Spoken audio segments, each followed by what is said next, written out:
तो काकभूषुंड जी को जब तत्वदर्शी बनना हुआ, भजन कर रहे थे, भगवान ने अपना दर्शन कराया। तो कैसे कराया?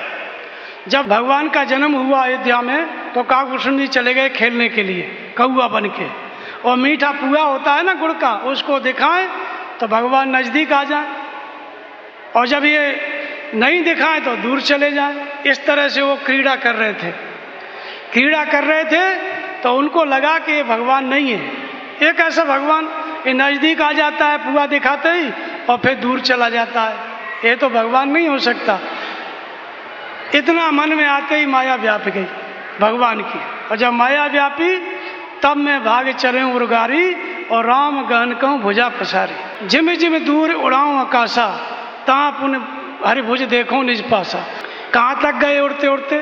कहते हैं सत्य आवरण भेद कर जहाँ लगी गति मोर तहाँ पुनि प्रभु भुज निरखे व्याकुल भयो बहुर।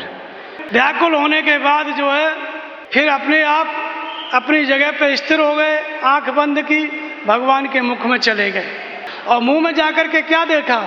उधर माज सुन अंडर जराया और देखे बहु ब्रह्मांड ने कहा। एक ब्रह्मांड नहीं, समूह के समूह ब्रह्मांड, जिसको आज वैज्ञानिक कहते हैं ना कि इतने ब्रह्मांड, इतने गैलेक्सी, इतनी आकाशगंगा, वो सब काकभूषुंड जी ने परमात्मा के उदर में देखा। और क्या क्या देखा? अगणित चतुरानन गौरीसा, अगणित उड़गन रवि रजनीसा। अनंत सूर्य देखे, अनंत चंद्रमा देखे, और अनंत ब्रह्मा देखे, अनंत शंकर देखे। ये सब परमात्मा की विभूति हैं, काकभूषुंड जी देख रहे हैं। और क्या देखा? कि नाना भांति सृष्टि विस्तारा, सागर सरसर विपिन अपारा। जंगल भी देखे, पहाड़ भी देखे, समुद्र भी देखे, और नदियां भी देखी। नाना भांत विविध रूप भरताधिक भ्राता, सब अलग अलग रूप में देखे।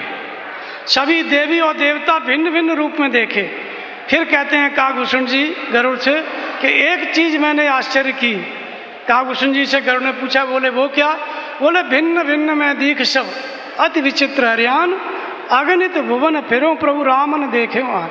संपूर्ण भूतों में, संपूर्ण सृष्टि में परमात्मा एक ही देखा, वो अलग अलग नहीं थे।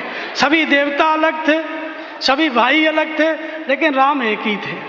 तो इसका मतलब क्या हुआ? इसका वही मतलब हुआ गीता में, संपूर्ण भूतों में जो परमात्मा को देखता है और संपूर्ण भूतों को परमात्मा के अंदर देखता है। ये काकभूषुंड जी ने देखा।